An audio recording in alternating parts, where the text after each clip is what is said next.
Låt oss be samman och vi färre igång vid Galatiabrævið och be Herren om att ge oss styrke och visdom. Herre Jesus, tack för det. Jag vet att det här var hendan framgöratten att komma samman om det. Tack för att du är han som allt snur sig om. Tack för att du är han som driver hon in i att hon hjärsta. Och vi ber Herre om att hövesgrunden för att komma här är han att vi kommer att hitta det samman och kunna ätja kvann annan och uppmuntra kvann annan få egen vänd att det och i åkara så otroligt imensko livsomstøven. Vi ber för en för som är här där att du vill sikna han, att du vill sikna henne och att du vill hjälpa oss att fära hem annorledes än vi kommer i det. Jag vet att finns egen öppna i fyra ankra nutjon utan året, ankra nutja uppenbering för att här kan vi få egen och fyra hur underfullt det är att du döjer för att kunna Golgata krossen och att du reiser upp att från hin dig och erst i det i mittelnockara och bjöar och liv i överflow. Pris och tack för det här Jesus. Och jag ber Herre in i Galatiabrævið, Herre, som är ett så fantastiskt brev att du vill ge mig visdom, ge mig styrke, kraft, myndlägga och nöje och skinsämme att tala till år i det. Och jag ber Herre om att vi inte bara vara höjra rörsens, men eisen det gerar tess. Att vi färra ut här i det, in i en nyttja viko, att vi ljus för det här som vi kommer. Pris och ära vid ditt navn, Herre Jesus. Amen. Folk flest känner Martin Luther. Mannen som började i reformationerna. Luther var en otroliga kämpningarsammer mäver. Framur djärvor. Men så var han eisen i otroliga känslobören. Han svinkar i öljandäck i sånne känslan. Men de allra faksta känna mannen, godfröjningen och vinen som ståleie och välleite Luther i Jógvan reformationerna. Han är Philip Melanchthon. Han levde från 1425 till 1503. Melanchthon var en otroliga evnaryker mäver. Han var en mäver som var otroligt kilagåver och malrattaver ut hur som man gjorde. Men det som särskilt jag kände Melanchthon var till att han var öjda nöjeryker och blejter personer på några matar. Han levde efter en medregler som faktiskt fyllde honom allt liv och som hjälpte honom otroligt väl och i Jógvan nekvar de stora avgörande som var tecknar bär i Jógvan reformationerna men eisen hela tiden och i Jógvan hans liv.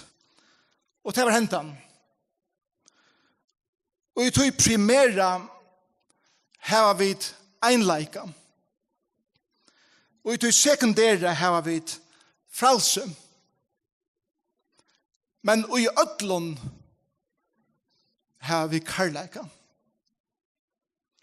Og i tog primära einleika, og i tog sekundära Frælsi, men i ödlon omstøven har vi kärleika til hver annan.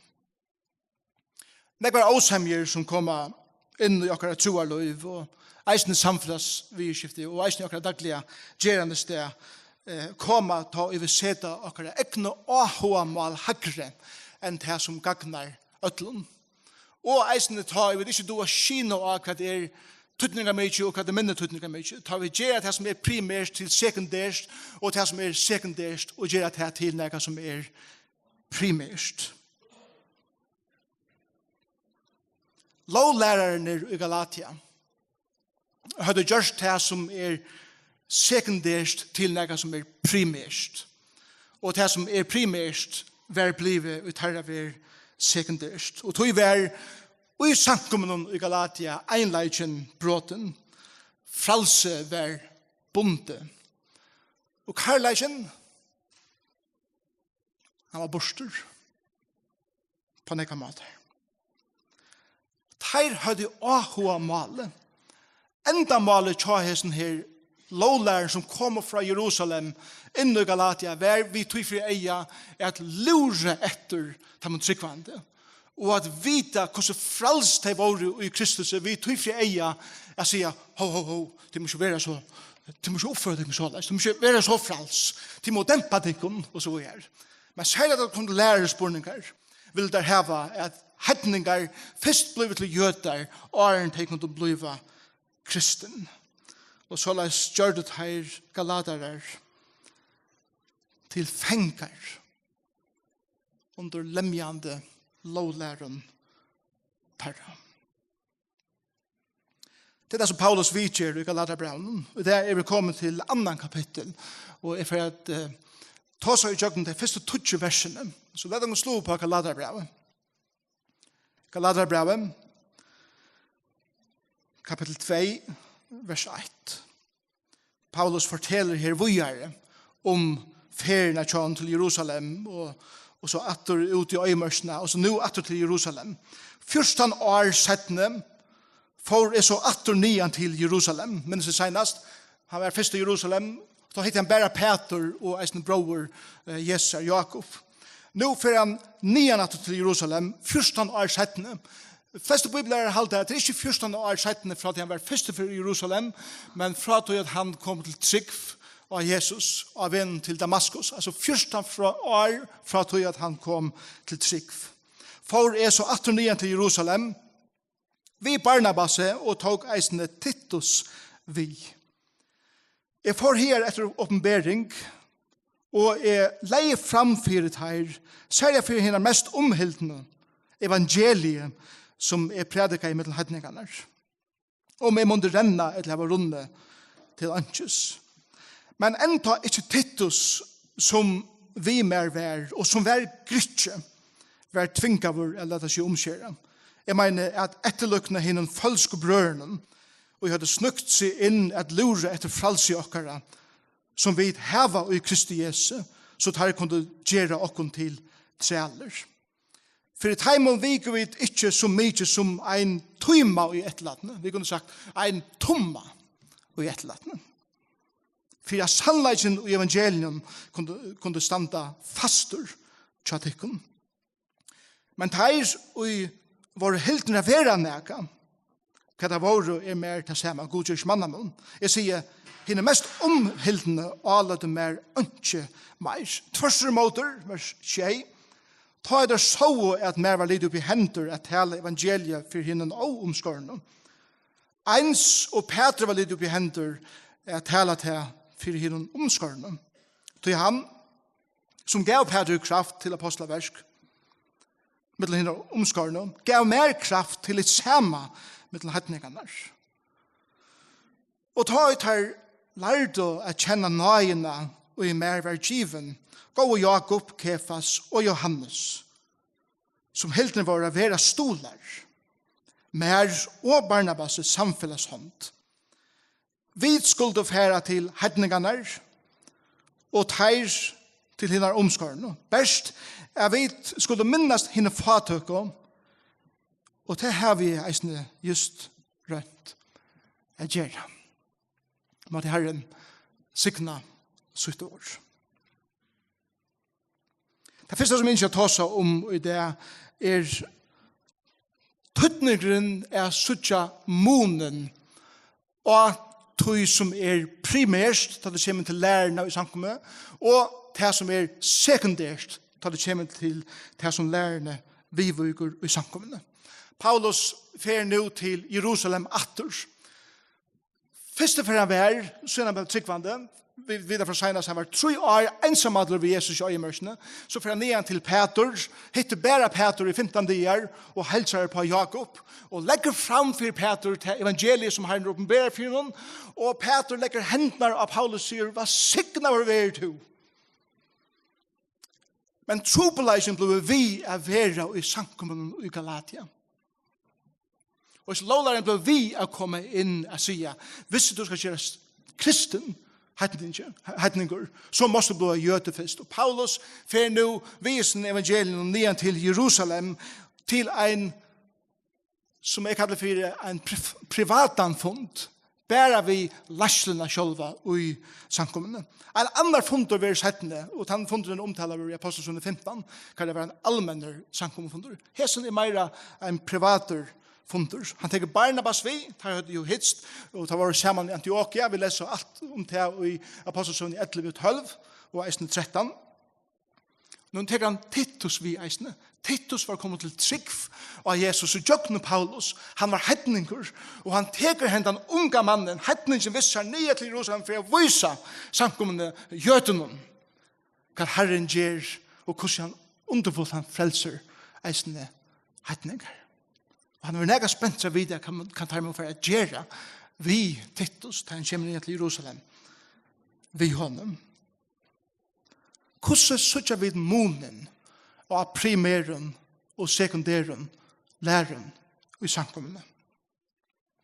Beste måten er skina av primæren og sekundæren sannleggen at lota trunna sammen vi øren mennesken som eisende kjenner skriften som to. At ikke bare genga vi i sånne her meningen og ensamheter, men at testa der vi øren. Hva andre sier. Det som vi leser om i teksten her blant. At samme hatt som Luther heier med langt om. Paulus heier Barnabas og nekva ånder som vi leser om i skriften. Så har vi eisende bruk for å ha ånder som vi ser dere nye vi og sier dette tydninga mykje, eller det bare nek som brenner for som ikke så tydninga mykje, og lett ikke for nek ute, eller kvett. Og Paulus hever Barnabas, og han hever Titus, og nå fører han nyan til hese leierne, Jakob og Peter og Johannes, som har fælst ved Herren, og lett evangeliet fram 4 teir eisene. Hva primære sannleikar, da det kommer til lærerne i samkommene? Primære sannleikar det som alt avgjørende, grundlærerne, grundsolene, da det kommer til lærerne. Hva det til? Trojanden, God fæger, God sønner, God heilarand, goddomleitje Kristus Guds, Bibelen, fullkomlig og allydande, fortapta støva menneskjans, frelsa vi nøye, trygg eina, deie og oppreisen Kristus at du kommer Jesus evenleisen, at nærke at han i færre hjerne. Hese sannleikar som verdur at berjast fyrir. Og om motsøkene i meningen om hese tingene, så kunne vi få større trobeleikar ved einleikan i samkommende. Hva sekundære sannleikar? Sekundære sannleikar sannleikar som ikke alt avgjørende utsynnende. Samkommer former, hvordan samkommer skipa, tonleikar støyler, matar at tilby på, leiklåde kvinnenar i samkommene, nøye gavenar, lasle former, gongden i enda tøyene, bibliotøyengar, rævfestingar, løvstøyler, og så framvis. En rikve ting kunne jeg nevnt her, som ikke grunnleggjande fire av bråta einleikan. Da jeg sier sekundærer, ikke alt avgjørende sannleikan, men ikke vi at det ikke var tøytning, det var stor tøytning.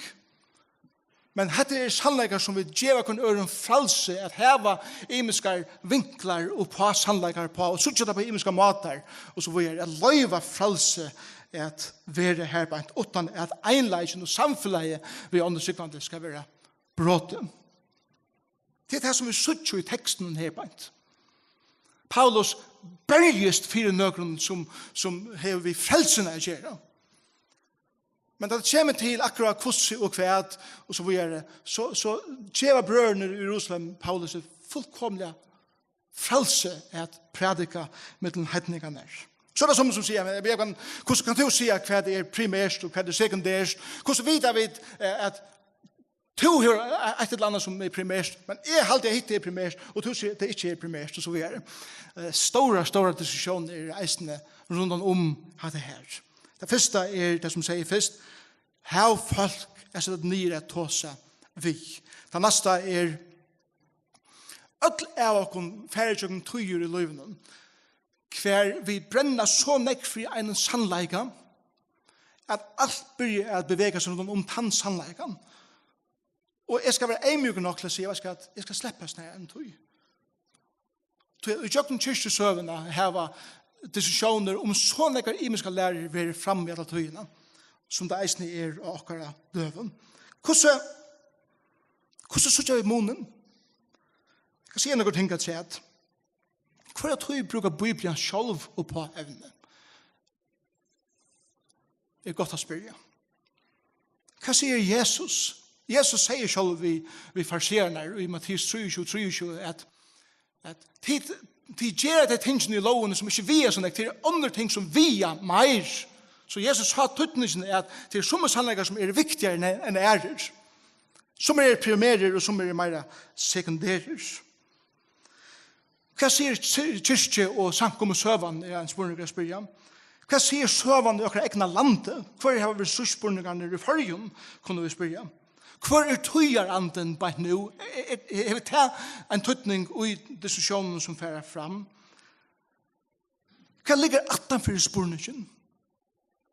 Det beste vi kunne gjøre å se dere nyer og hitte dere annan i egen og føle hjertslåtten til dere nøren da vi tåsa om evner som primær eller evner som sekundær.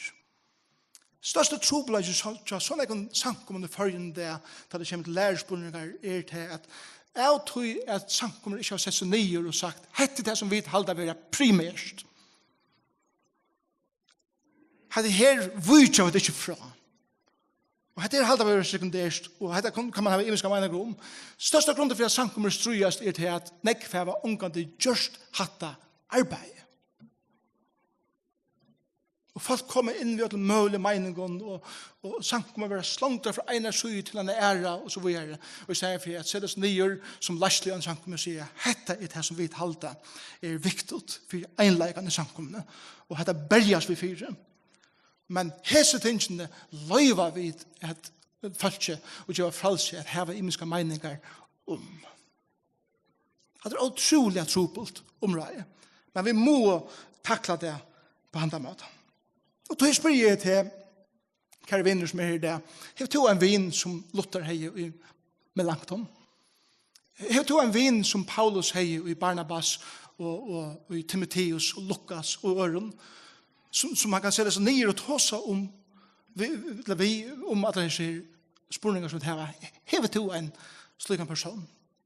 Vi har bruk for at det var folk at vela jokken og rattla jokken ta i tørver her at tog. Og til primære har vi einleika, og til sekundære har vi frælse, men i øtlom har vi kærleika.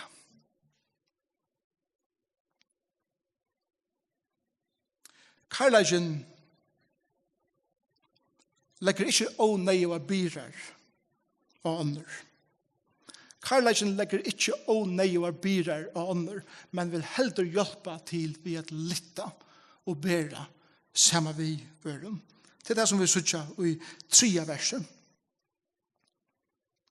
Men enta ikke Titus som vi mer vær, og som vær grytje, eller hettninger, vær tvinkaver, eller det ikke omkjør. Hvor?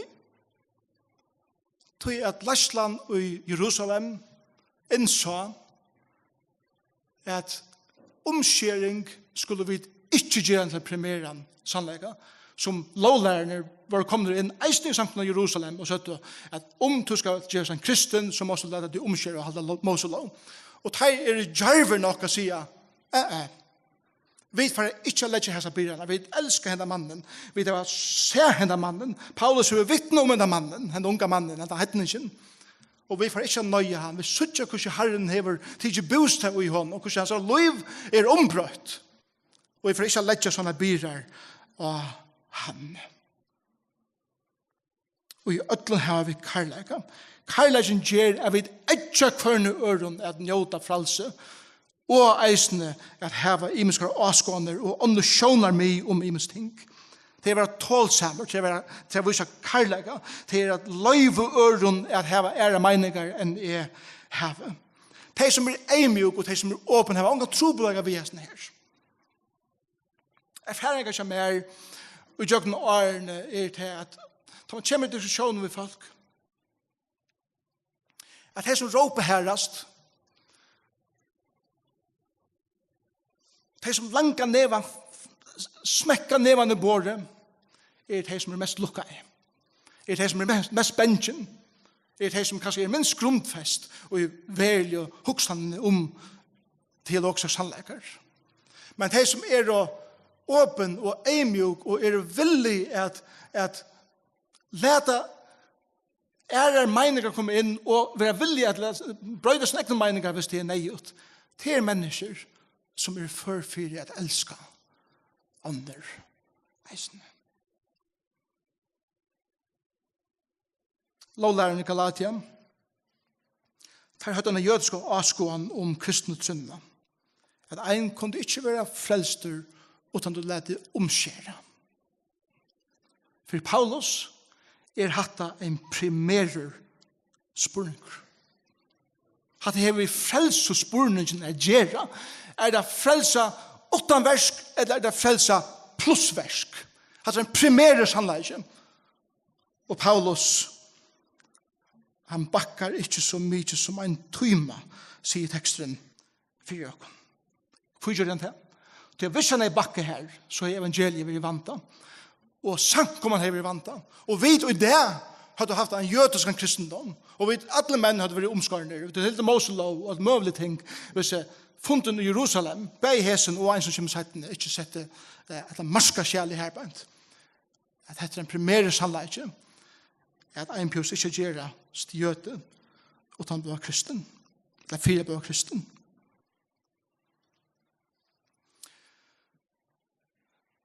Lærerne i Jerusalem så dette beina ved. Og ta lett ikke noen byrer av Paulus og Barnabas og Titus. Ta så ikke at Paulus kallar til hedningene, som Peter kallar til jødene. Ta så ikke at maten til hedningene på en annan måte enn til jødene på. Og tog stola der under Paulus. Galater kom opprunnet fra Gaul landspersonen i Nord-Europa. Det var annerledes enn grikkar, det var annerledes enn romverjar, og det var pura annerledes enn jøtar. Men Paulus vaks opp i Tarsus, som ikke så lengt fra Lystra og Derby og tegnbyen i Galatia. Han kjente tarra kultur, og visste hvordan han skulle fære til Galatia, jeg prædike evangeliet for heimen. Og det så tar i Jerusalem, og da satt vi Paulus signa over til å fære til hatta folkesleie. At annars som lærer om karlægen til at karlægen for evangelien større enn øtten for lovlæreren. Det utrolig viktig som sier på et arbeid. Karlægen for evangelien større enn øtten for lovlæreren.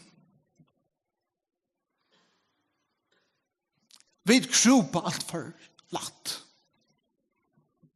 Vi nekk for benchen av okken, da er onker som råpa de inn og hever en sterska mening om neka, og alt for kjøtt heisa vi flatje nyer og djeva opp mengan. Det gjør det Luther ikke. Det gjør det Melanchthon ikke. Og det gjør det Paulus heldur ikke i hessen føren. Han sier i vers 4, ikke så mykje som ein tøyma pakka av vidt. For som lovlæreren. Motivasjoner til lovlæreren som kommer inn i samkomne man kan drive av makt. Man kan drive av religiøsitet. Man kan drive av kritikk at folk kommer inn og peker av ting som skeiv, eller som de halder skeiv. Og har sånne ekne meninger om hvordan ting skulle være, og lærte en øyelig andalig bona. Men innenfor her et hardt hjerte,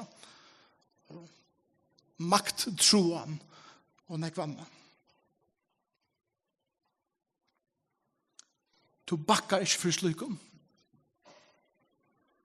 Du leder ikke slukt sleppa i jøknum. Men du avdukar hva ligger atanfyrir. Sluka menn og sluka kvinner.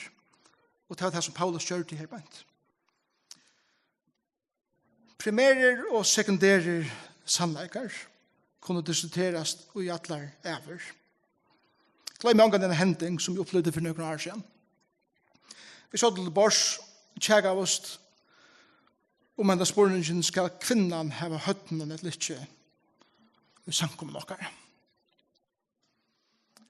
Och jag minns det var en person här, lite näkrar, som röpte så hårt att det var en primärer sannleik.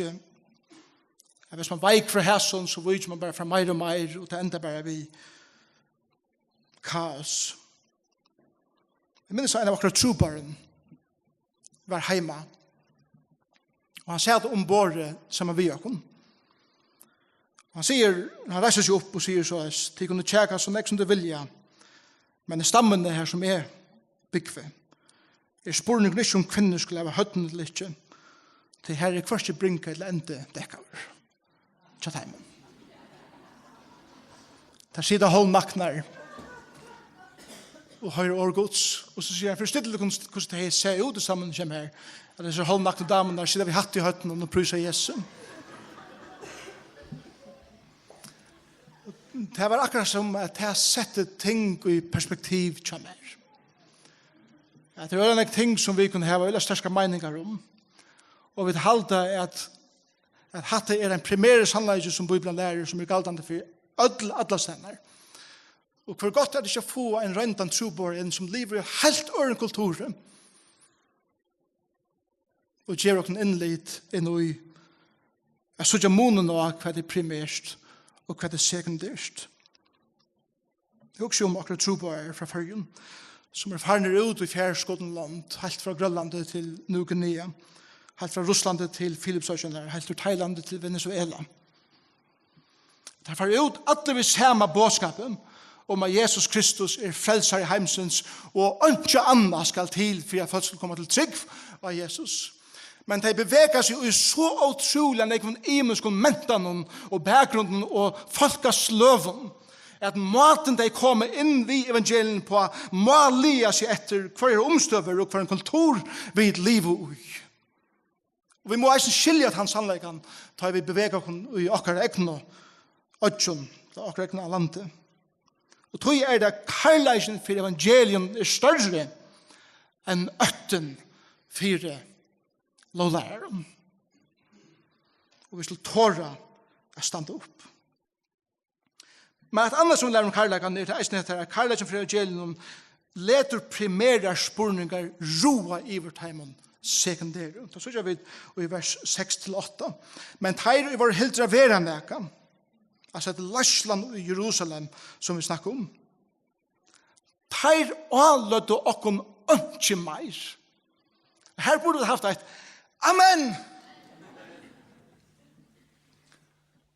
Så jeg vet spesialister i å legge biler av folk.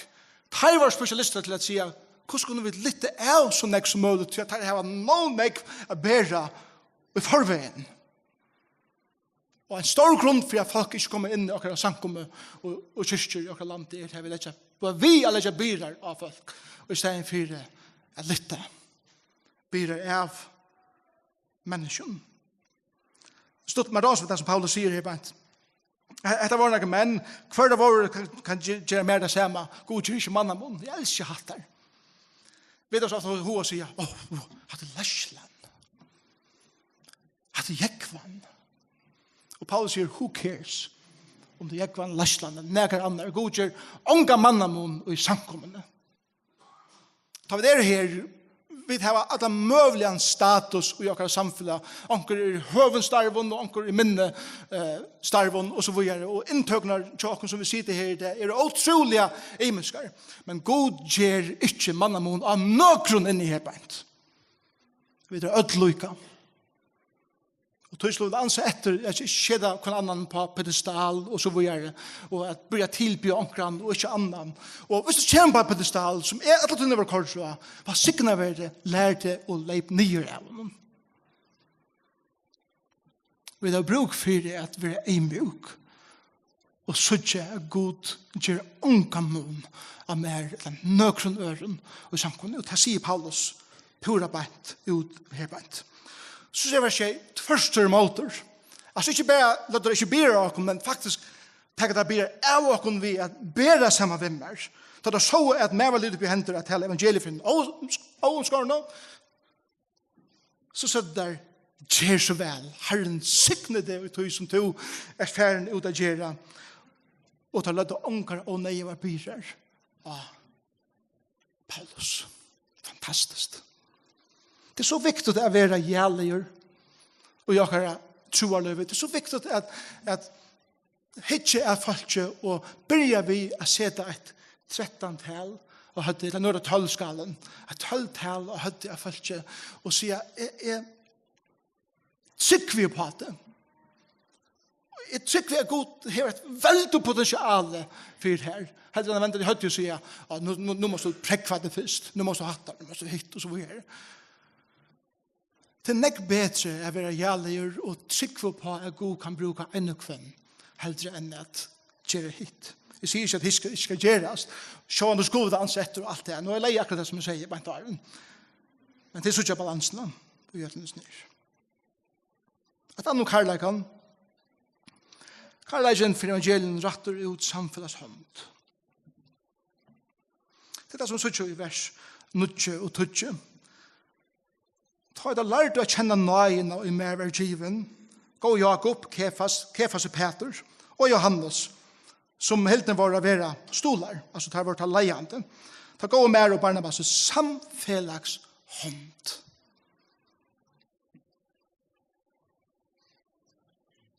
Samfellags hånd er så utrolig viktig.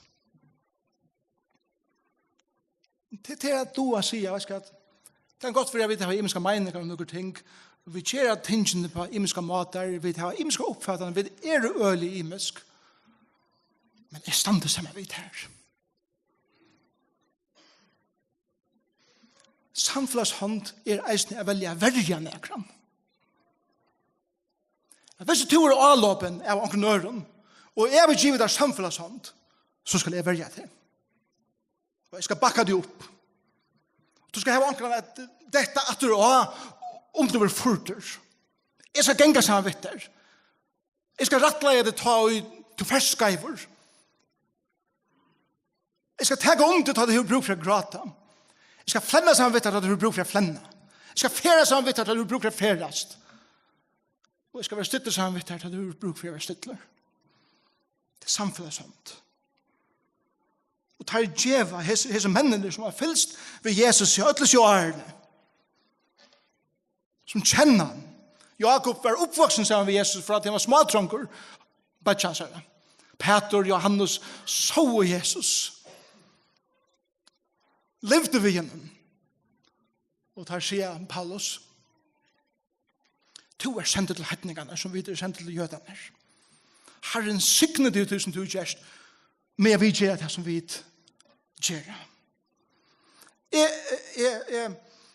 Jeg har vilja kunna leva flere liv.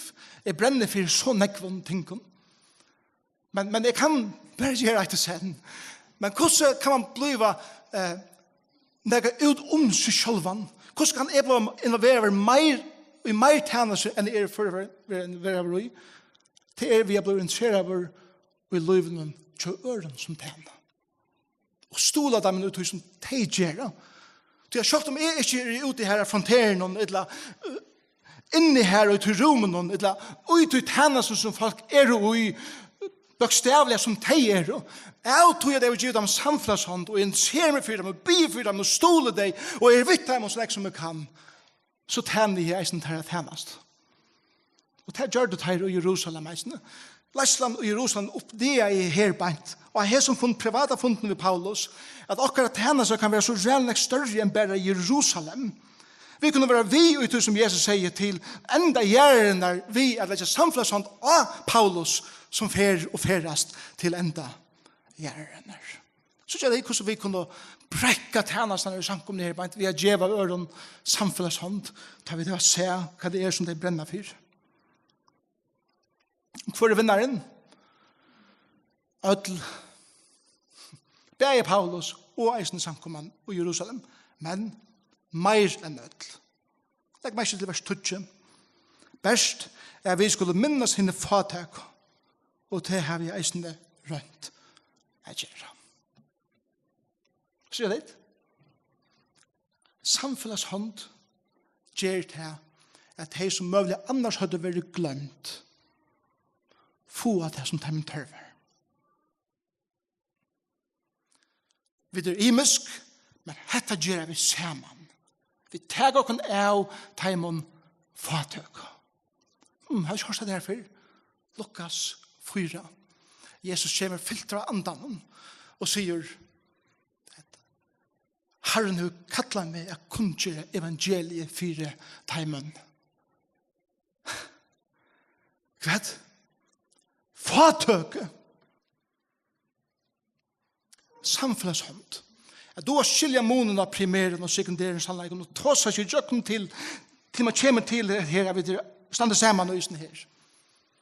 Er at oppfylle det som Jesus er førsten til å si at vi skulle gjøre. Trobelagen vi ikke gjøre det og at henga seg i sekundærer og primærer spurningar og det blir til tjekk og det elver til skilna og alt det Ørsle det er det at vi gjør ikke det som Jesus ber oss gjøre. Så viktig det er. Da er vi det å velge primære sannleggene og visse oss om at tjattenen og grunnsteineren og evangelien ikke vil brøttes. Her er skinsemi i sekundæren sannleggene er vira hva annet som ikke er ved løyva hva øren frælse og at være imisk og at det er imiske meninger og tåra vid og ötlun vi i skiften at elska kvannan. Og samme hatt som Paulus mengan vittnar jo om hvordan godt det er vinner, ta seg Luther mengan om hva tøtning med langt om heie i hans liv. Luther sier så at med langt om var vinteren under vantjen munnen som gjør det med foran for å flikva som ørnen, så kan troble løten der og i reformasjonen. Med langt om sissa i menga Luther til tøyene, da han ikke klarer å styre sin egna sinnelære. Han var øyla kjenselborren Luther. Han sier Luther, jeg taler ångane betur enn ta og gjøre i øyene, sier Luther. Med langt om svære jeg, nå, kjære Luther, det er en bedre måte.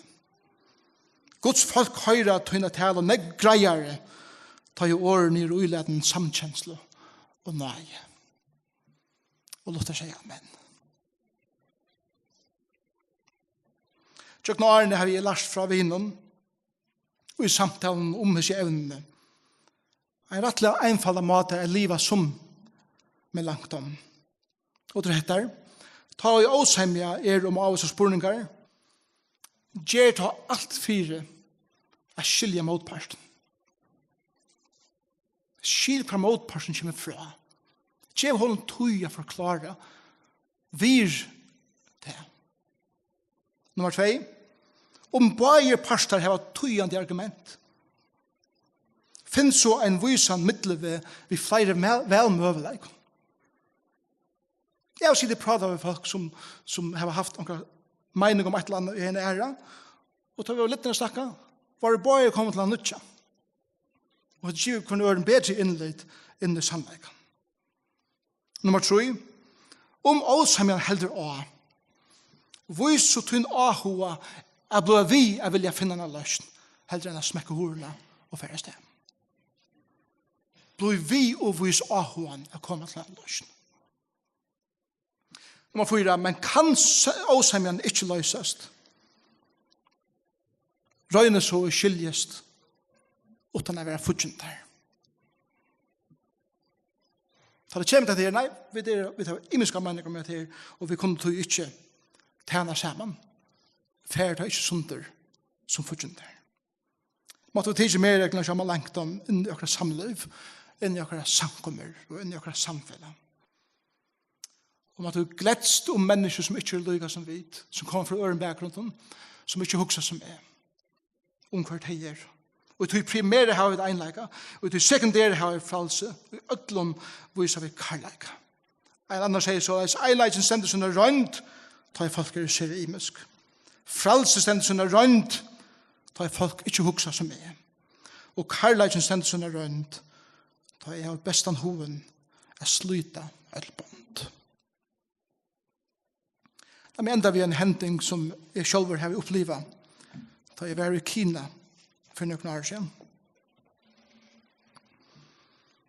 Vi vet at det er et avholdende strøy i middelen Nord-Korea og Sur-Korea. Og disse stevnene var kineser, som lydde og ikke innlitt høyde inn i støvene i Nord-Korea. Men av disse stevnene kom et pær. Nok så nøygift pær. Første tredvinnen. Hon er fra Nord-Korea, han er jøde, men det er bygd for Nord-Korea. Og det kommer å fortelle om støvene i landene. Hvordan trobult det er at han er. Og jeg minnes første dagen at sånne kinesiske leierne var sånne skeptiske om et unge pære som har kommet fra Nord-Korea til Kina. Men den tredje dagen, ta flere åren, og jeg glemte hvordan kona seg heter, hun er fra Nord-Korea, de får opp og fortelle om det arbeidet som Herren har kallet deg til i Nord-Korea.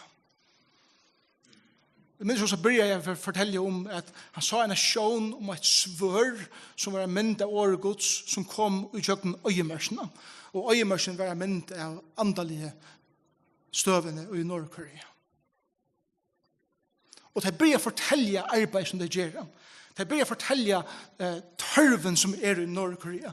De börjar fortelle om neiene som er i middelfallet, og neiene som de har fire falskene. Og han ender her presentasjonen av vi at bya kinesiske leierne om stål og til arbeidene som de gjør i Nord-Korea. Og jeg glemmer omkant ut det som hendte at han er framløvende. Hver heser luttlo kineserne, menn og kvinner som er leiere for millionendavis av tryggvande kineserne, reiser seg opp som er utharen i egen er beinleis gråtande. For å si vi sammen som leiere i Kina vil jeg vise tikkum som unga pærene fra Nord-Korea samfunnshånd, og vi vil halga okkom å standa sammen med tikkum og i versjonen. Og jeg glemmer omgått hvordan alle disse mennene og kvinner samlar seg om deg midt av gulven og bare ratta hendene ut av bya fyrheimen og sykna deg som de får av sted. Til mynden som vi har nøglunda er hos den her. Det er Paulus og Barnabas og Titus er farner ur Jerusalem etter. Lasland og Jerusalem har steg rundt om teir og lagt hendene av der, givet dem samfellshånd og har sendt der ut av predik evangeliet for hedningene. Og så la sende kineserne hese ut atter til Nord-Korea av predik evangeliet i en andalige øyemørsk. Jeg har ikke hørt fra dem så igjen. Jeg vet ikke hvordan tilstender satt heimen. Men det blir fyrt heimen. Og jeg vet at kineserne blir fyrt heimen. Og det som jeg ber om er hattet han anden som vi har som sankommer. Jeg vil doa at av Kina Herren gjør om visdom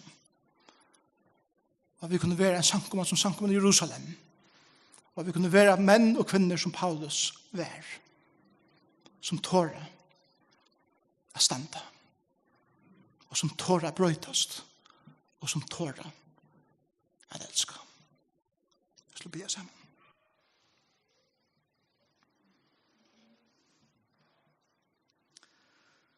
takkar Jesus for at det sånne sannleikar i tunn år. Vi takkar for henne turen som Paulus får ned til Jerusalem at hitta lastlene her. Vi takkar for ursludet av hesson funden og vi takkar for det store ursludet som leidde til neste funden som vi får eisne at nevna neste søndag. Herre, hjelp oss at suttja henne mannen som forteller bare en søv om en affære som han var av. Men hvordan tøtninger mye det at hitje etter hva det som hender av affærene. Jeg tar ikke for at det sterkeste anbøye tar i stand til mot åkeren frøren å låte dere ikke søv som er vidt her og tunne felt. Jeg ber meg til å sikne samkomne, at du hjelper oss, at du har avskynnet monen og primæren og sekundæren sannleiken. Hjelp oss å være åpen, at brøytast, og i min øyne ut til sekundære, men hjelp oss å standa stinner og stinn, da det kommer til primære. Men i ødlom, hjelp oss å elske hverandre. Amen.